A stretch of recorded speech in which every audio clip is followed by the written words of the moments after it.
Hola, buenas tardes. Bienvenidos a Día Político por TSI. Ya conocemos cuál es la Junta Directiva en propiedad del Congreso Nacional de la República. No vieron sorpresas.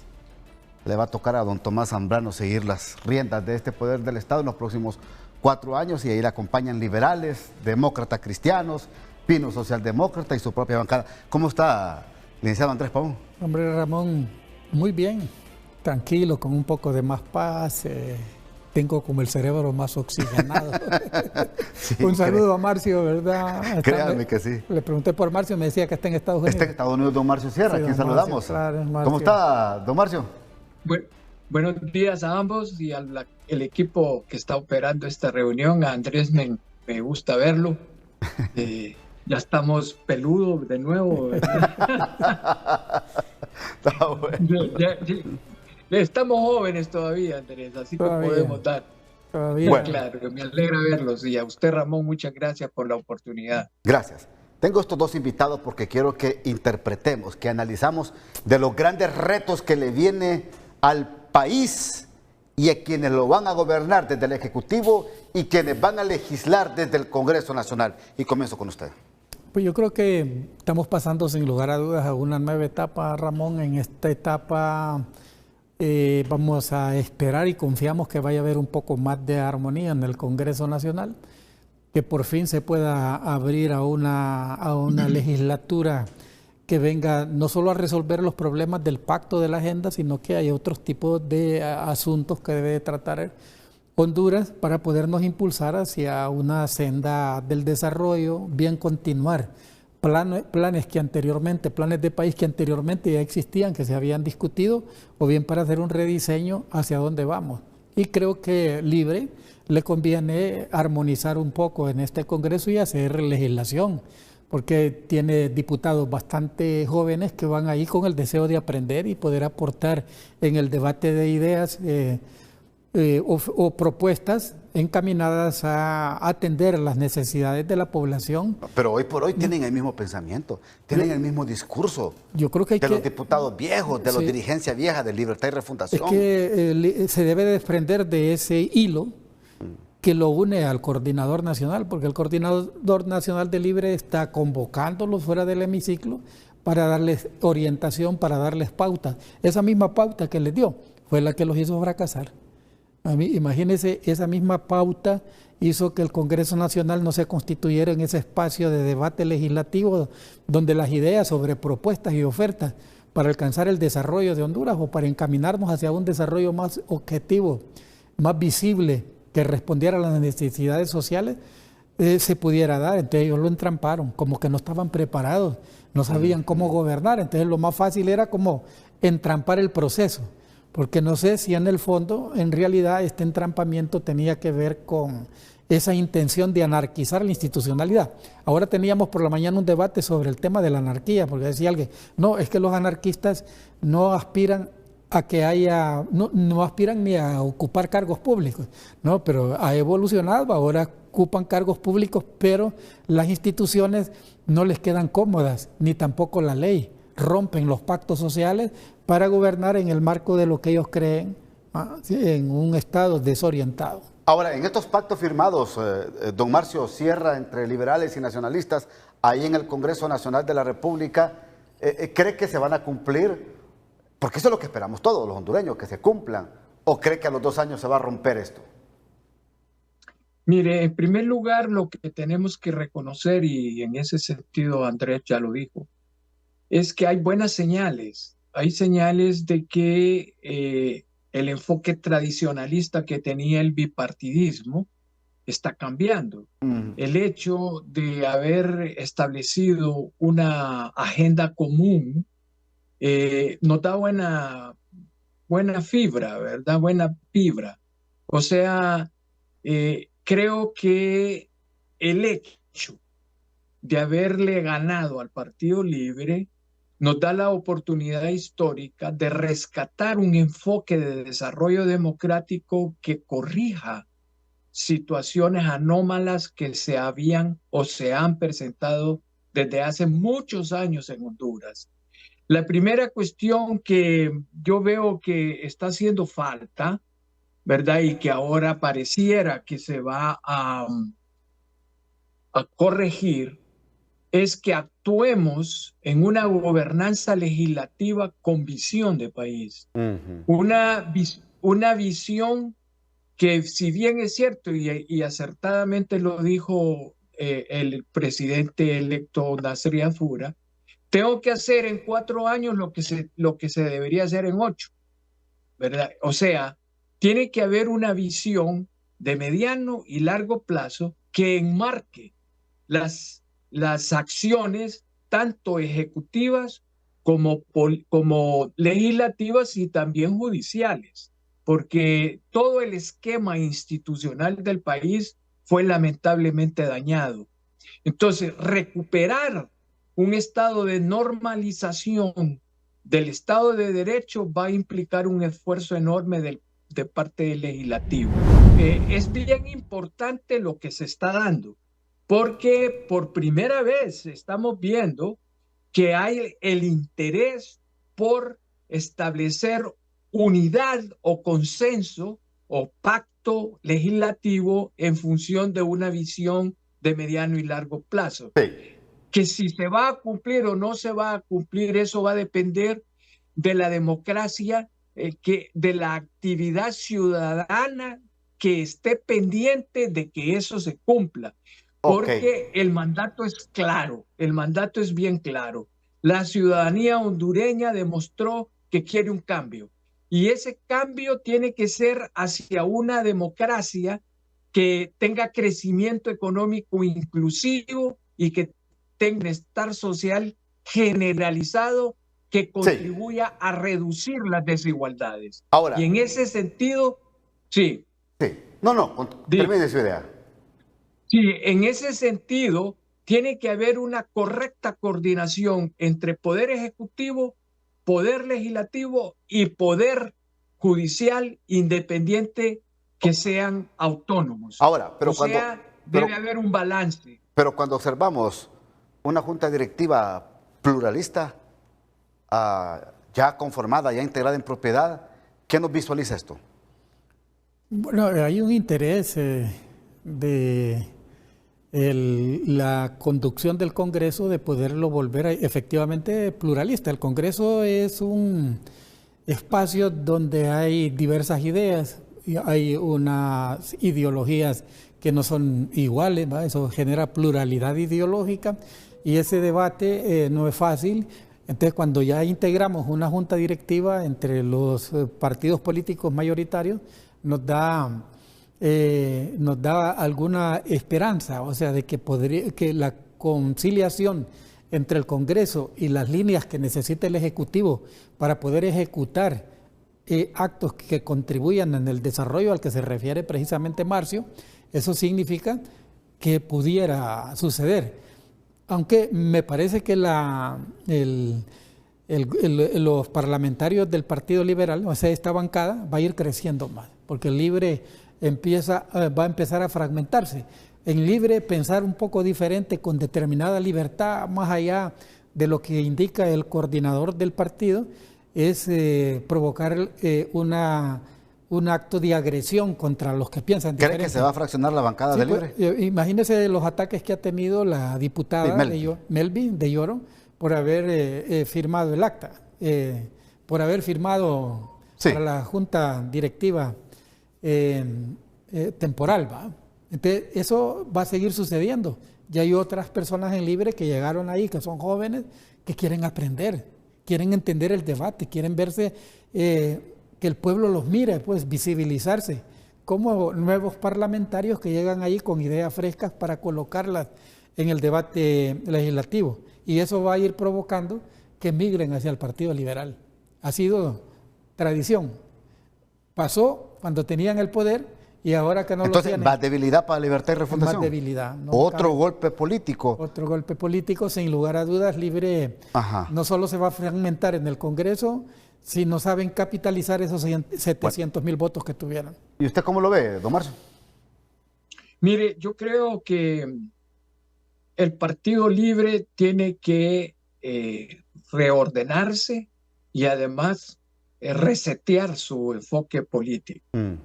Eh, ya no se puede seguir dependiendo de la autoridad de un coordinador que definitivamente lo domina la venganza. La venganza política domina a Mel. Y ese ha sido un grave error del Partido Libre, conducir su enfoque político hacia la venganza política. Yo creo que hay una situación que podemos esperar en el Partido Libre de cambio, pero de cambio hacia reconocer que se puede establecer convivencia política dentro de un esquema democrático, porque ese es el problema que yo puedo decir que se observó en los 4 años de gobierno del castromelismo. No hubo realmente una intención de socialismo democrático. Se perdieron en el camino y más bien cayeron en corrupción. Entonces, yo creo que hay que esperar, no creo una fuga hacia el Partido Liberal. El nuevo Congreso o la nueva dialéctica que va a surgir en el Congreso les va a permitir tomar conciencia política toda vez que se independice el pensamiento legislativo de la autoridad de una coordinación que definitivamente falló. Me tengo que ir a la primera pausa, pero desde ya. Vamos a hablar ahora del Poder Ejecutivo después de la pausa. Si don Nasri Asfura dice que tiene que hacer en 4 años lo que hay que hacer en 8 años, la gran pregunta, ¿su gabinete de gobierno estará a la altura del trabajo y de lo que proyecta don Nasri Asfura? Después de la pausa. Congreso Nacional de la República, ahí le imponen su banda presidencial, habla de que hay que hacer en 4 años lo que corresponde a 8 años. La gran pregunta que tenemos esta tarde, ¿y su gabinete de gobierno estará a la altura del trabajo, de la dinámica, de la visión que tiene Nasri Asfura? ¿Un gabinete de gobierno bien seleccionado? ¿O vamos a ver rostros que estuvieron en el pasado? Y comienzo con usted, don Andrés. Bueno, yo pienso que el gabinete del presidente Asfura debe de impresionar de entrada, ¿no? a todos los que estamos observando cómo se va a comportar este gobierno.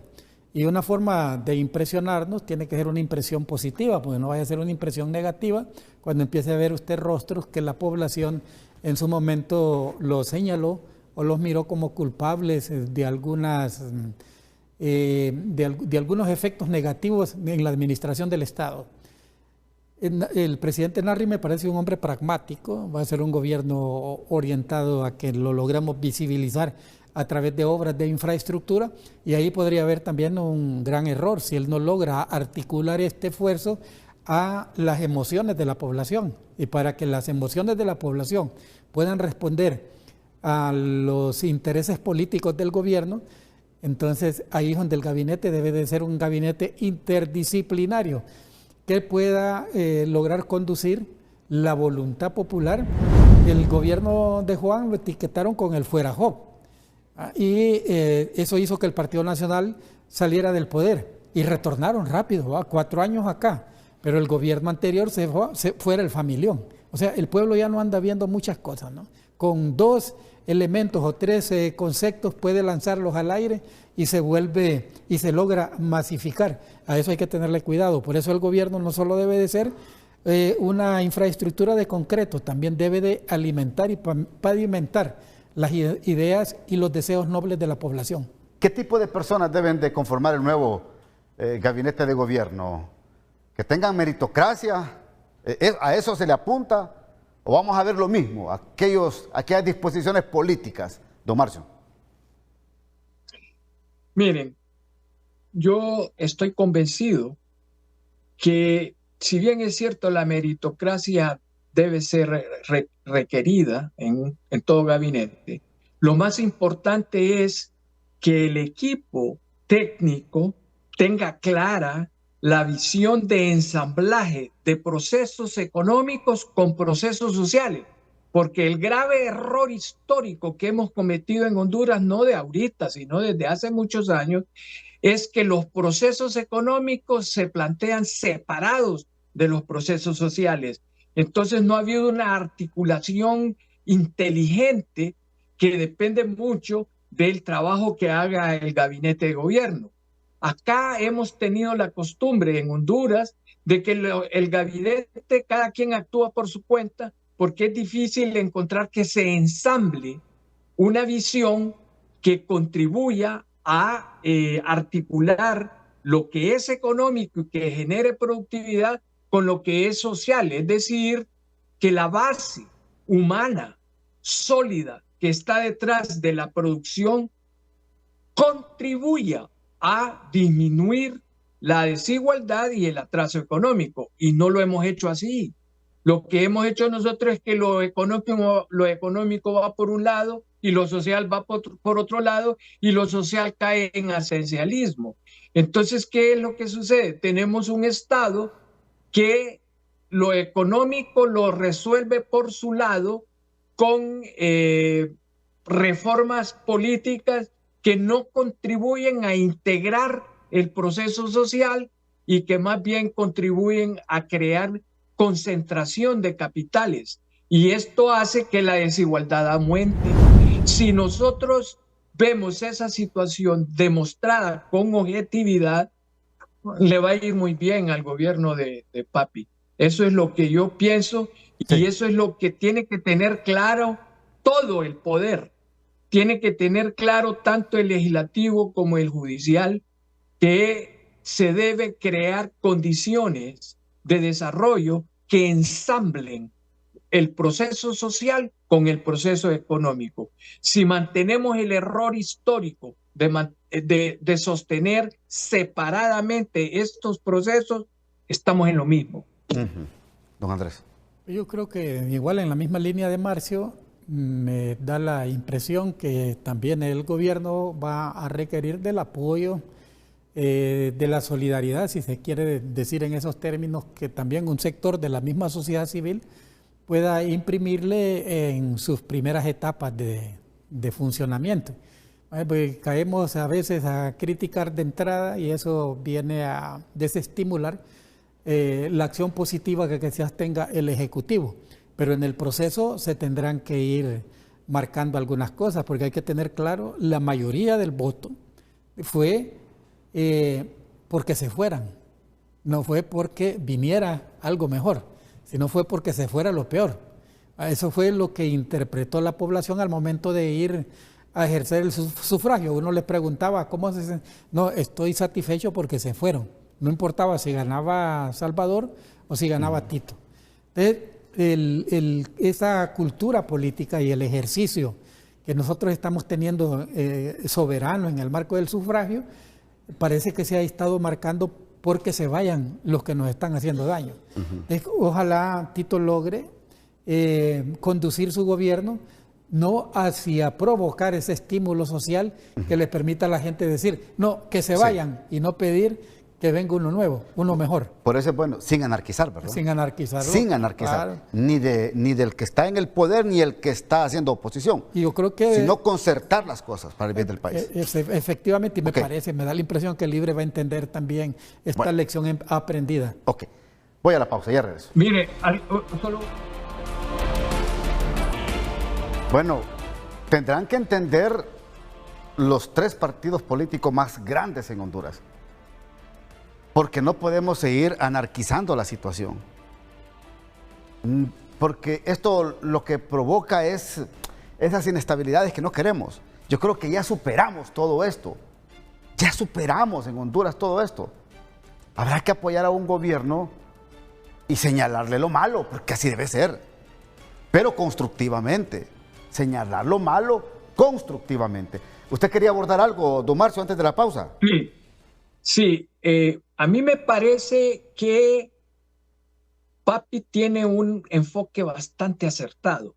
Me gusta la tesis de que se va a promover una descentralización con desarrollo local y crecimiento económico sostenible. Allí está la oportunidad de establecer lo que yo estoy planteando. En ese desarrollo local, con economía sostenible hay que poner en práctica el ensamblaje de lo social con lo económico. Y justamente en el desarrollo local es donde mejor se puede expresar esa situación, porque él lo dijo bien claro. El presidente electo, don Nasri Afura, dijo: hay territorios abandonados en Honduras que ni siquiera la informalidad tiene vida. Entonces, creo que este es el momento histórico que tenemos para poder hacer ese cambio de enfoque visionario en el sentido de corregir la desarticulación que hay entre crecimiento social y crecimiento económico. Porque si no lo logramos, el desarrollo nacional va a continuar con todos los defectos estructurales que nos están abrumando, ¿verdad? Nosotros somos un país totalmente atrasado, creo que es el país más atrasado en este momento de América Latina. Entonces, hacer ese cambio tiene que ser una modalidad de trabajo consensuado, articulado y obviamente con cierta capacidad técnica para lograrlo. Sí. Entonces, el gobierno de don Nasri Afura tiene que apuntalar hacia esa dirección y demostrar el nacionalismo que está bien intencionado y que va a corregir errores que se cometieron en el pasado, sí, que son importantes. Para terminar, yo creo que es cierto, en cierto modo, que la gente votó para quitar al Partido Libre, pero también votó con la esperanza de obtener un desarrollo nuevo en el país, de que se produzca un cambio en el país, sí, que nos saque de la miseria en la que estamos. Me parece que también hay que tomar eso en cuenta. Bueno, tiene un minuto, don Andrés. Sí, yo creo que hay que atacar la crisis que ha generado el tema de seguridad, por ejemplo. Eso hay que atenderlo, no con datos maquillados, no con datos falsos, sino que hay que atender y aceptar la realidad que nosotros estamos viviendo. El tema del empleo solo se puede dar si nosotros logramos impulsar la empresa, como lo decía Marcio, si logramos llevar el desarrollo local como un impulso ciudadano que le permita a los productores poder incluso hasta visibilizar lo que están produciendo y darles la oportunidad del crédito, darles la oportunidad de maquilar su producción.